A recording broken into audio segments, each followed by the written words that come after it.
You think you know the story of Noah's Ark? An old man, some animals, a big boat, and rain for 40 days. Simple Sunday school tale, right? Wrong. What if I told you that building the Ark wasn't just a construction project, but an engineering impossibility that would make modern shipbuilders weep?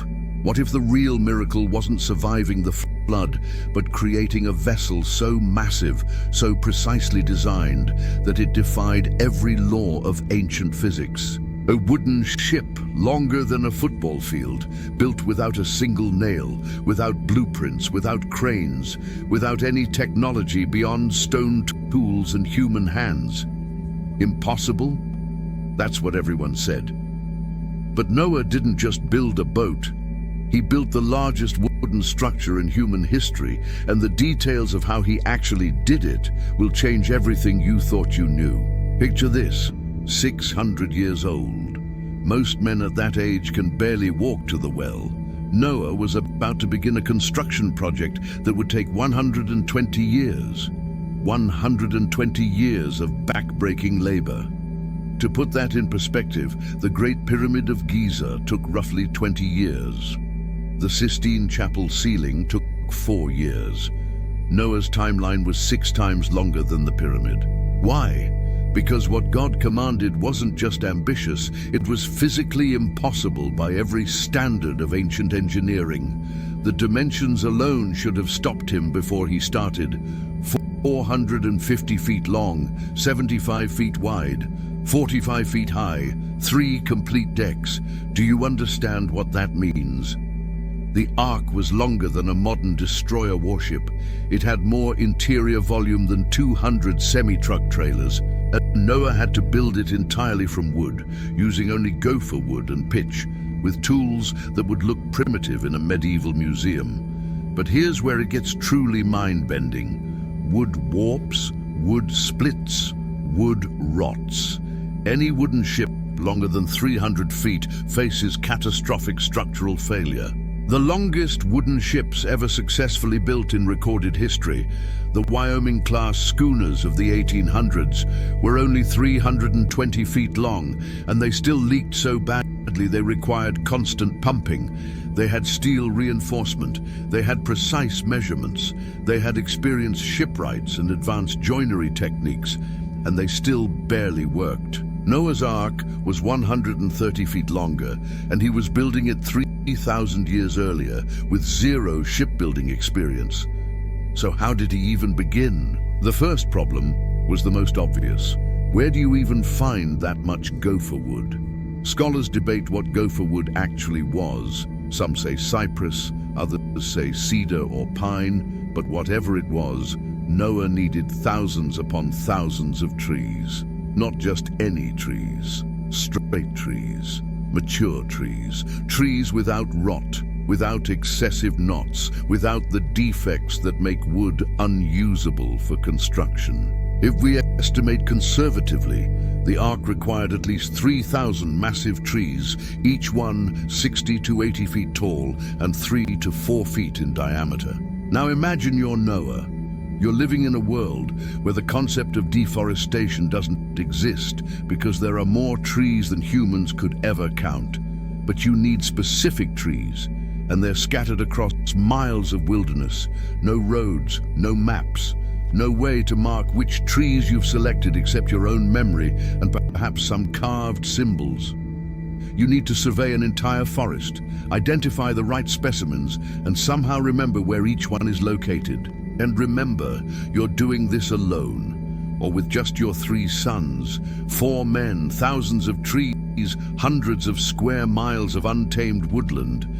But finding the trees was just step 1. Cutting them down. That's where the real impossibility begins. You don't have a steel axe. Steel won't be widely available for thousands of years. You have stone tools, flint axes, maybe some bronze implements if you're fortunate, but bronze is soft, it dulls quickly, and it's extraordinarily rare. So you're attacking trees that are 4 feet thick with tools that modern lumberjacks would consider toys. How long does it take to fell one tree with a stone axe? Try it yourself with modern tools on a mature oak, and you'll spend 6 to 8 hours. With stone, double that, maybe triple it. One tree could consume 24 hours of continuous labor. 3,000 trees times 20 hours each equals 60,000 hours just for felling. If Noah and his 3 sons worked 10-hour days, 7 days a week, which is physically impossible to sustain, they'd spend over 4 years just cutting down trees. 4 years before they could even begin construction. And we haven't even talked about transportation yet. Because here's the problem nobody mentions. Those trees are now lying in a forest, miles from wherever Noah is building the ark. Each log weighs multiple tons. How do you move something that weighs as much as a modern car without wheels, without machinery, without even draft animals trained for heavy hauling? The Bible mentions animals being brought to the ark, but it never says Noah had oxen or elephants or any beasts of burden during construction. So let's assume he didn't. 4 men moving logs that weigh 3 to 5 tons each across rough terrain, uphill, through mud and rocks. The only solution is water. Noah had to build near a river or stream, and he had to float the logs downstream to the construction site.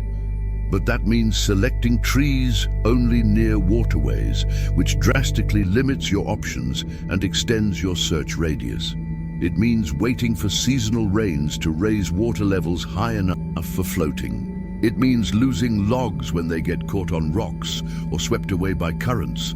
Conservative estimate, another 2 to 3 years just for transporting raw timber to the building site.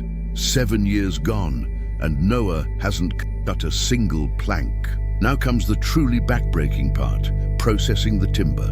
Those massive logs need to become usable lumber, planks for the hull, beams for the frame, timbers for the decks, and you don't have a sawmill.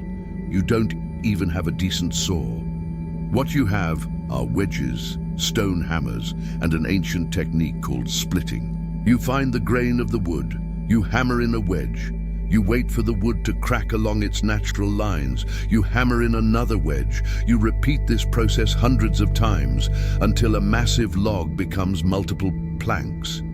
It's painstaking. It's inexact. It wastes enormous amounts of wood because splits don't follow perfect lines. You might get 4 usable planks from a log that could theoretically yield 8 because the rest splits poorly or cracks in the wrong direction. How long does it take to process 1 log into planks using only wedges and patience? Modern historical recreations suggest 3 to 5 days per log for experienced workers. Noah and his sons probably weren't experienced when they started. So let's say 7 days per log initially, improving to 4 days as they gain skill. 3,000 logs times an average of 5 days equals 15,000 days of work. Divide that by 4 workers and you get 3,750 days each. That's over 10 years of doing nothing but splitting timber into planks. We're 17 years into the project and Noah still hasn't assembled a single piece of the ark. But wait, there's another problem that would destroy most construction projects before they even started: wood storage. You can't just leave freshly cut timber lying in a pile for decades. It will rot, warp, become infested with insects, crack from uneven drying. Noah needed to season the wood, let it dry slowly and evenly, store it in a way that prevented damage. This means building enormous storage structures just to protect the materials for the main structure. Covered sheds, raised platforms to keep the wood off the wet ground, careful stacking with spaces between each plank to allow air circulation. So now Noah is building multiple buildings just to build the main building. The organizational complexity is staggering. Imagine tracking thousands of planks, remembering which ones are ready to use and which need more seasoning time, preventing mix-ups that could put green wood next to seasoned wood and ruin both. No computer spreadsheets, no written inventory systems, just memory, chalk marks, and systematic organization that would impress a modern warehouse manager. And we haven't even mentioned the most bizarre requirement of all: pitch. God told Noah to cover the ark inside and out with pitch.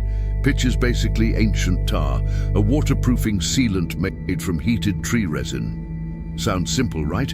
Just collect some sap and slather it on. Except the Ark has over 100,000 square feet of surface area when you account for both sides of the hull, the 3 internal decks, all the internal walls and partitions.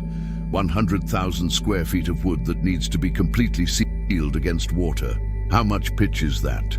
Modern estimates suggest Noah needed somewhere between 15,000 and 20,000 gallons of pitch. 15,000 gallons. That's enough to fill a small swimming pool.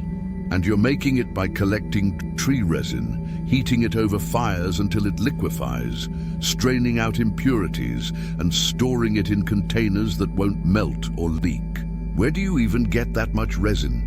You have to tap thousands of trees, wait for the sap to ooze out drop by drop, collect it in animal skin bags or hollowed wood containers, transport it to your processing area. Each tree might give you a few cups of resin over several months. You need thousands of gallons. The mathematics are cruel. If each tree produces 1 quart of usable resin per year, you need to tap 16,000 trees annually and maintain that operation for multiple years. But it gets worse. Pitch doesn't stay liquid. You can't make 15,000 gallons and store it for later. It hardens as it cools. So you're making pitch in batches, heating it, applying it while it's still workable, and repeating this process thousands upon thousands of times. Each batch requires building a fire, maintaining precise temperature, which is nearly impossible without thermometers, stirring constantly to prevent burning, and applying it quickly before it cools and becomes unusable. One person working alone might process and apply 10 gallons of pitch in a full day of exhausting labor. 15,000 gallons divided by 10 gallons per day equals 1,500 days of pitch work. Even with 4 workers operating simultaneously, that's 375 days of continuous pitch application. Over a year of doing nothing but boiling tar and painting it onto wood, breathing toxic fumes, suffering burns from hot pitch splashing on skin, working in heat that makes you dizzy and sick. Are you starting to understand why this took 120 years? But we still haven't addressed the central engineering impossibility. How do you make a 450-foot wooden ship that doesn't break apart in the water? Modern shipwrights know that long wooden vessels need internal bracing, diagonal supports, complex joinery that distributes stress across the entire structure. One weak point and the whole ship can split in half when waves create uneven pressure on the hull. Noah didn't have metal brackets. He didn't have nails, not real ones anyway. Iron nails are a late innovation. He probably had wooden pegs, dowels carved from hardwood and driven into drilled holes to join planks together. But wooden pegs have a problem. They're only as strong as the wood they're made from, and wood has a grain that creates weak points. Put too much stress on a wooden peg and it shears apart. So Noah needed to design a joinery system that used massive interlocking timbers, mortise and tenon joints, where one piece of wood slides into a carved slot in another, creating mechanical bonds that don't rely solely on pegs. But cutting precise mortise and tenon joints with stone tools. Each joint might take 2 to 3 days to carve properly. The Ark probably required thousands of these joints. We're adding years again. More years of careful, meticulous woodwork where a single mistake means starting over with a new timber that took weeks to prepare. And here's a detail that will blow your mind. The Ark needed to be flexible. Rigid wooden ships break. They need to twist slightly, bend with the waves, absorb impacts without shattering. So Noah's joinery had to be tight enough to prevent leaks, but loose enough to allow microscopic movement. Too tight and the wood cracks under stress. Too loose and water pours through the gaps. Finding that perfect middle ground without modern measuring tools or engineering manuals, it's like performing surgery while wearing oven mitts. Let's talk about the truly insane part, the curvature of the hull. You can't build a 450-foot boat with flat sides. It would have no stability, no ability to cut through water, no defense against waves pushing it sideways.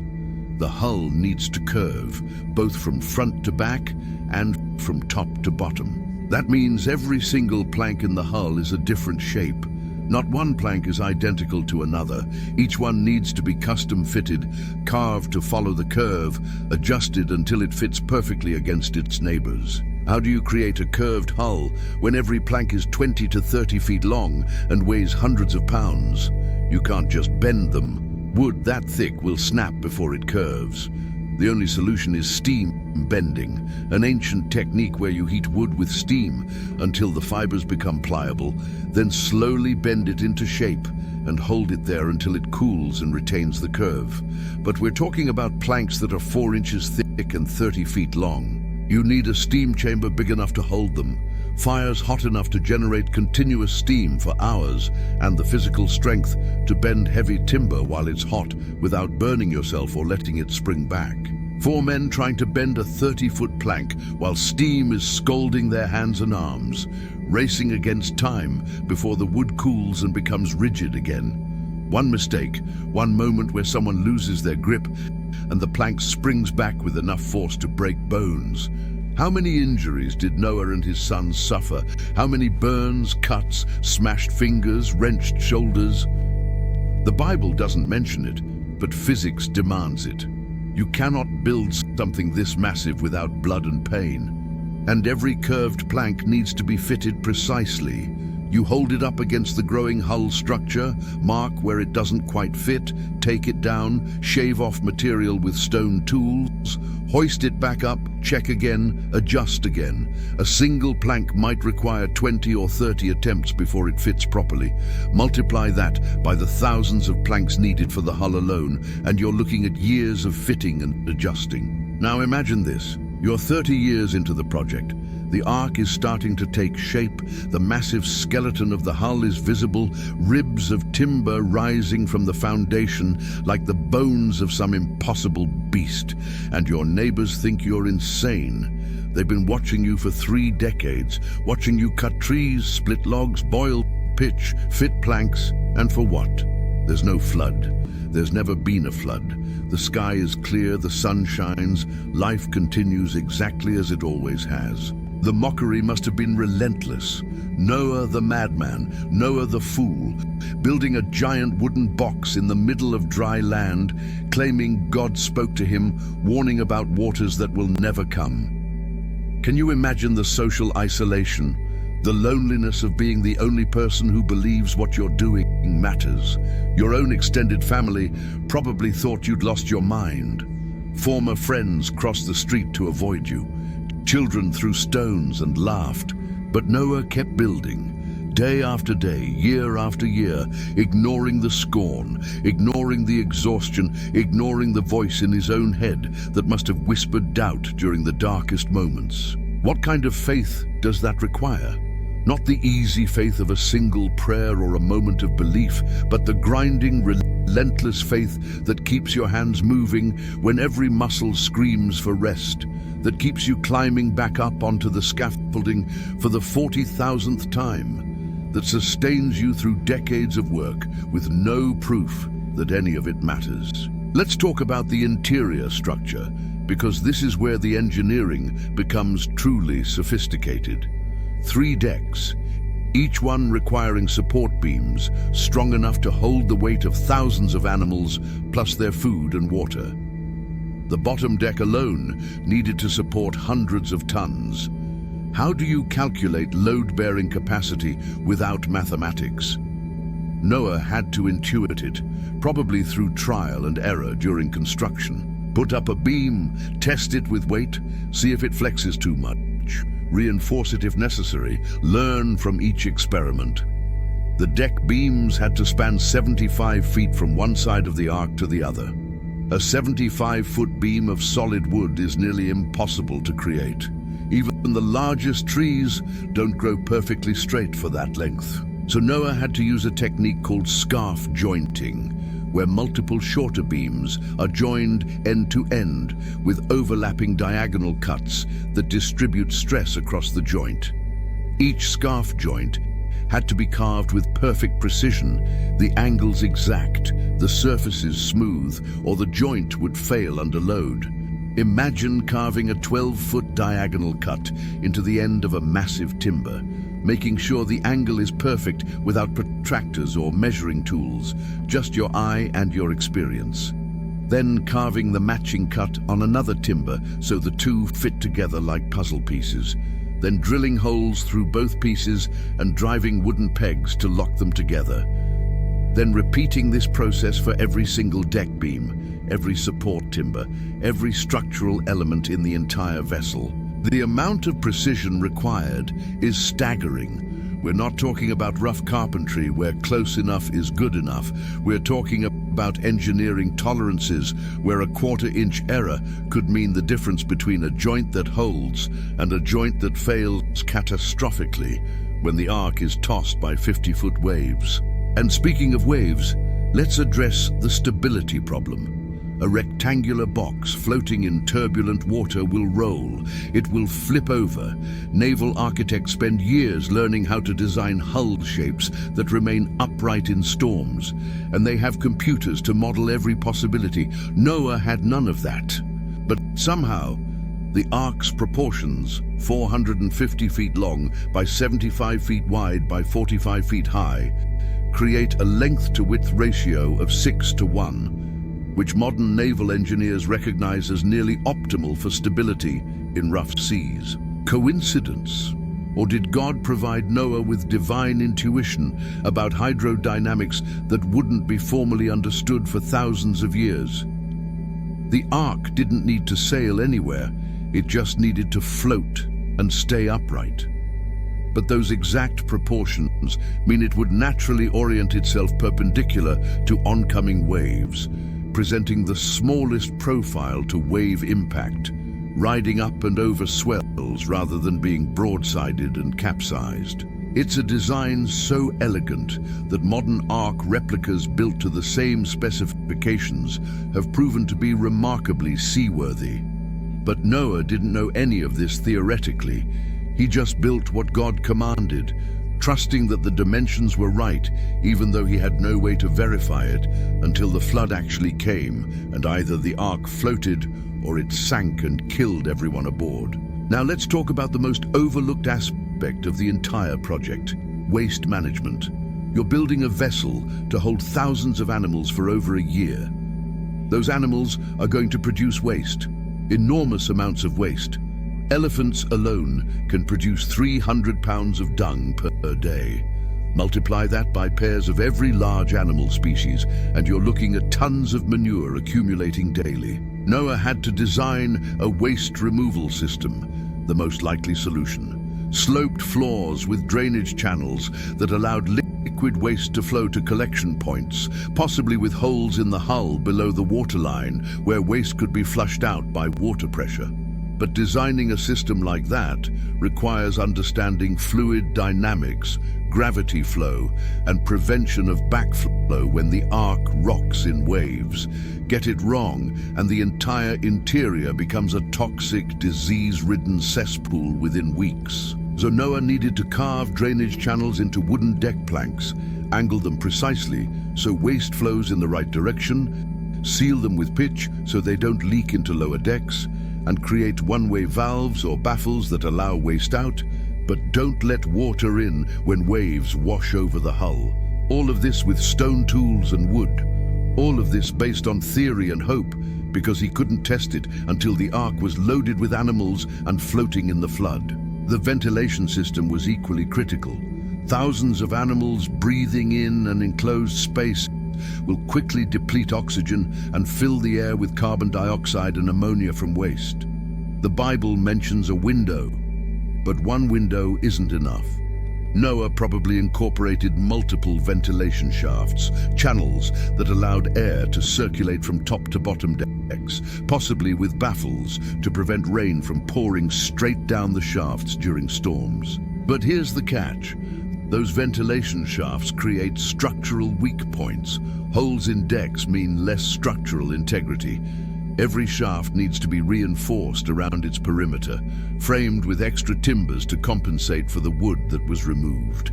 More complex joinery, more opportunities for leaks, more places where the structure could fail under stress. Are you starting to see the impossible complexity? Every solution creates new problems. Every system requires subsystems. Every design decision has cascading consequences that require more design decisions. And Noah is figuring all of this out through pure trial and error, building and rebuilding sections that don't work, learning from failures, developing expertise in fields that won't have formal names for millennia. Let's jump ahead to year 80. Noah is now 680 years old. His sons are elderly men by modern standards, probably in their hundreds. Their bodies are breaking down from 8 decades of brutal physical labor. But they're close now. The hull is complete, sealed inside and out with pitch. The 3 decks are installed and reinforced. The internal walls create compartments for different animal species. The feeding troughs are carved. The water storage system is in place, probably massive wooden cisterns that collect rainwater from the roof through gutters and channels. But now comes a challenge nobody talks about: loading supplies. You need food for thousands of animals for over a year. Different species eat different things. Carnivores need meat, herbivores need plants, hay, grains. Some animals have specialized diets that require specific foods or they'll die. You can't just throw generic fodder into the ark and hope for the best. So Noah needed to gather, process and store hundreds of tons of food. Grains need to be dried and kept away from moisture or they'll mold. Hay needs to be compressed and stacked efficiently. Meat for carnivores needs to be preserved, probably dried or salted, which requires salt that Noah had to either mine or extract from seawater through evaporation. Each preservation method requires knowledge, equipment, time, and space. The storage problem alone could fill a book. Where do you put hundreds of tons of food in a way that keeps it fresh, accessible, and safe from the animals eating it all in the first week? Noah needed to design storage compartments, probably sealed rooms that could only be opened from the outside, with measured portions distributed daily.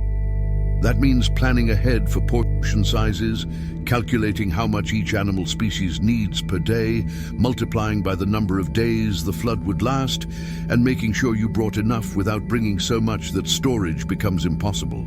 And he had to do all this math without calculators, probably using piles of stones or marks on wood to keep track of quantities. Imagine counting out 375 days worth of food for animals you've never kept before, trying to estimate how much an elephant or a rhinoceros eats per day when you've only observed them from a distance. Get it wrong and animals starve.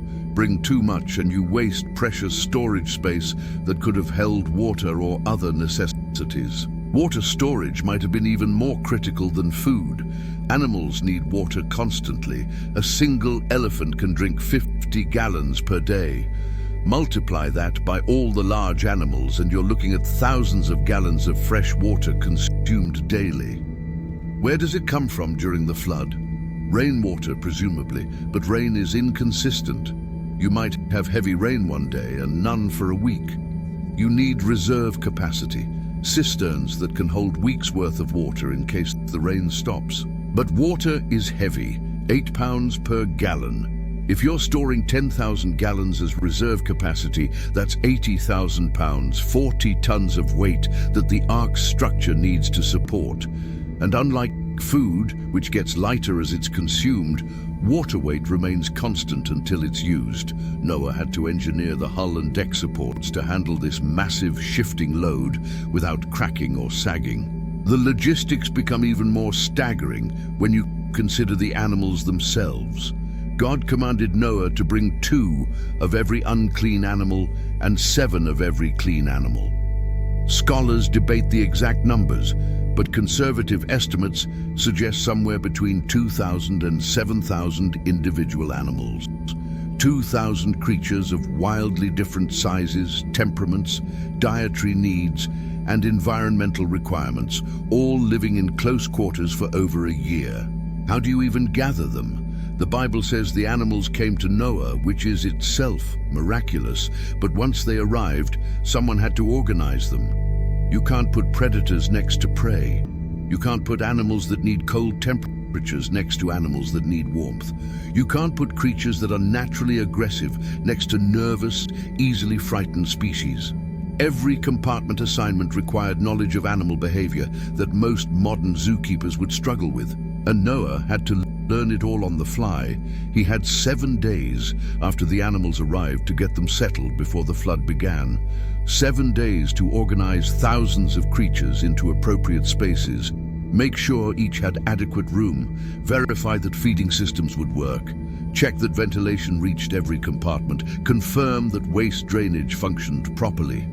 7 days of chaos and noise and terror, and probably numerous injuries from frightened or aggressive animals. Can you imagine the sound?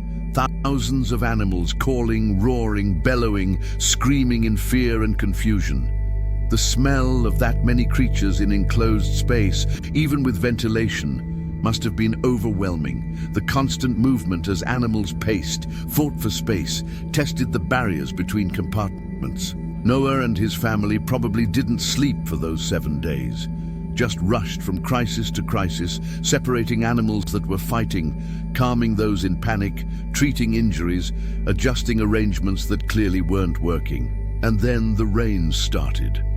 After 120 years of building, after decades of mockery and doubt, the sky opened. The Bible says the fountains of the great deep burst forth and the windows of heaven were opened. Geological evidence suggests this wasn't gentle rain, but catastrophic flooding. Underground aquifers erupting, tectonic plates shifting, tsunamis hundreds of feet high racing across continents. The first few hours must have been absolutely terrifying. The Ark, this massive structure that had sat motionless on dry ground for decades, suddenly began to move, to lift, to rock as water rushed underneath and around it. Every joint, every plank, every carefully carved mortise and tenon joint, every wooden peg, every application of pitch was now being tested under conditions more extreme than anything Noah could have simulated during construction. Did the hull leak? Almost certainly. No wooden ship is perfectly watertight. Water probably seeped through dozens or hundreds of small gaps between planks. Noah and his family probably spent the first days of the flood rushing around with buckets, identifying leaks, stuffing gaps with pitch or cloth, bailing water from the lower decks, the sound of water trickling or streaming through the hull, the constant anxiety of not knowing if a small leak would worsen into a catastrophic breach, and the motion. The Ark wasn't designed to be comfortable, it was designed to float and survive. When 50-foot waves hit a 450-foot wooden box, that box moves violently. It pitches forward and back, it rolls side to side. Everything not secured goes flying. Animals panic. Food stores shift, water sloshes out of cisterns. The family probably clung to support beams, seasick and terrified, as the Ark was tossed like a toy in a bathtub. For 40 days and 40 nights, the rain continued, but the water kept rising for 150 days total as runoff from higher elevations continued to flow. 150 days of constant motion, constant noise, constant fear. 5 months of living in a dark, stinking, swaying wooden box with thousands of terrified animals, and no way to know if the nightmare would ever end. The physical demands on Noah's family were brutal. Animals still needed to be fed twice daily. Water needed to be distributed. Waste needed to be removed or at least managed. Sick animals needed care. Fights between animals needed to be broken up. All of this while the entire world pitched and rolled, while you were exhausted from lack of sleep, while the mental strain of isolation and uncertainty wore down your sanity. And the darkness. The Bible mentions a window, but most of the Ark's interior would have been pitch black. No electricity. Oil lamps maybe, but fire on a wooden ship is catastrophically dangerous. Noah probably restricted light sources to minimal safe levels, which means most of the work happened in near total darkness. Imagine trying to feed animals, navigate between decks, avoid stepping on snakes or being trampled by elephants, all while barely able to see your own hands. The psychological toll must have been immense. Noah had faith, yes, but faith doesn't eliminate fear. Faith doesn't make you immune to despair when you're in your second month of unrelenting storm, when every timber in the ship groans under stress, when you don't know if the water has stopped rising or if it will rise forever until the ark is crushed by pressure or flipped by waves. Did Noah have moments of doubt? Did he wake in the night, thinking he'd made a terrible mistake, that God had abandoned them, that they would all die in this wooden coffin he'd spent his entire life building? The Bible doesn't tell us about those moments, but they had to exist. Noah was human. Fear is human. Doubt is human. What made Noah righteous wasn't the absence of those feelings, but the choice to continue faithfully despite them. To keep feeding the animals even when it seemed pointless. To keep repairing leaks even when new ones appeared. To keep trusting even when every circumstance screamed that trust was foolish. After 150 days, the water began to recede. The ark came to rest on the mountains of Ararat. But Noah didn't immediately throw open the door and release the animals. He waited. He sent out a raven, which flew back and forth, finding nowhere to land. He sent out a dove, which returned because there was no dry ground. He waited 7 more days and sent the dove again. It returned with an olive branch, proof that plants were emerging from the water. 7 more days. The dove didn't return. The world was ready. From the time the rain started until Noah opened the ark was over a year. 375 days, give or take. More than a year of confinement in that wooden world he'd built. And when he finally opened the door and saw dry land, saw the sun for the first time in over a year, saw a world washed clean and empty and ready to begin again, what did he feel? Relief? Grief for everyone who had died? Overwhelming gratitude? Probably all of those things at once, emotions so complex and intense they couldn't be separated or named. But Noah's first act wasn't celebration, it was worship. He built an altar, he made a sacrifice. He thanked the God who had commanded an impossible task and then provided the strength and guidance to complete it. The God who had saved Noah's family when he could have chosen anyone or no one. The God who had proven faithful even when circumstances made faith seem like madness. And God made a promise. Never again would he destroy the earth with a flood. The rainbow would be a sign of that covenant, a reminder in the sky that God's mercy endures. But think about what that means for Noah. He had lived through the literal end of the world. He had seen God's judgment poured out in the most devastating way imaginable. And now he was tasked with repopulating and rebuilding a dead planet. 8 people, a handful of animals, an entire world to fill.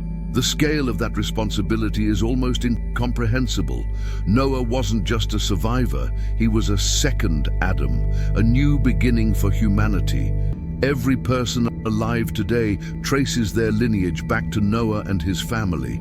Every culture, every nation, every tribe descended from those 8 people who stepped out of the ark into a silent world. But here's what strikes me most powerfully about this story. It's not really about the flood. It's not even about the ark, as impressive as that engineering feat was. It's about obedience in the face of impossibility. It's about faith that doesn't require understanding. Faith that keeps hammering pegs into planks even when your neighbors call you crazy. Faith that trusts God's plan even when that plan takes 120 years of backbreaking labor to unfold. Noah didn't see the flood coming. He couldn't prove to anyone that his warnings were real. He had nothing but God's word and his own determination. And that was enough. For 120 years, it was enough to wake up each morning and go back to work on a boat that might never float, preparing for a disaster that might never come, all because God said it would. How many of us would have that kind of faith? How many of us would persist for even 1 year, let alone 12 decades? How many of us would ignore the mockery, the doubt, the exhaustion, the apparent futility of the task? We struggle to maintain faith through minor inconveniences, through unanswered prayers that take weeks or months. Noah maintained faith through a century of silence, a century of work, a century of trusting without seeing. And when the rain finally came, when the impossible became reality, when the waters rose and the ark lifted and Noah's faith was vindicated, he didn't gloat. He didn't seek out his mockers to say, "I told you so." He simply did what needed to be done. Tended the animals, cared for his family, trusted God for one more day, and then one more day after that, for over a year of confinement and uncertainty. The ark itself was a miracle of engineering, yes.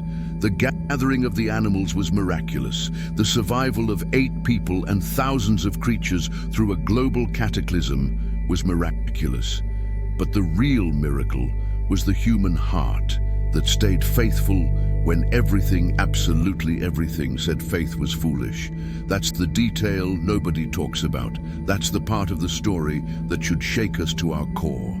Because we face impossible tasks too. Maybe not building a 450-foot boat, but impossible in their own ways. Marriages that seem broken beyond repair. Addictions that have defeated us 1,000 times. Dreams that appear dead. Callings that feel too big for our small capabilities. And we want immediate results. We want faith to be rewarded quickly. Proof that we're not wasting our time. Visible progress that justifies continued effort. Noah teaches us that sometimes faith looks like sawing planks for decades before you see the purpose. Sometimes obedience means working on a project that makes you look insane to everyone around you. Sometimes trust means continuing when you cannot see the end, when you have no proof beyond God's promise, when everything in your circumstances suggests you should quit. The ark was never really about the wood or the pitch or the engineering. It was about a man who believed God when belief made no logical sense. A man who obeyed when obedience looked like insanity. A man who worked for 120 years on a promise and never gave up. And because he didn't give up, because he kept faith when faith was hardest, humanity survived. Life continued. The world began again. That's the legacy of Noah, not just the boat, but the unshakable trust in a God who keeps his promises, even when those promises take a lifetime to fulfill. Even when the path to fulfillment requires everything you have and more than you thought you could give. Even when you're 600 years old and just beginning the hardest work of your life. Noah built an ark, but more than that, he built a testimony. A testimony that faith, real faith, the kind that changes the world, doesn't come cheap. It costs everything, it demands everything, and it's worth everything. Because when the floods come, and they will come in one form or another, it's the people who built their arks during the calm who survive the storm.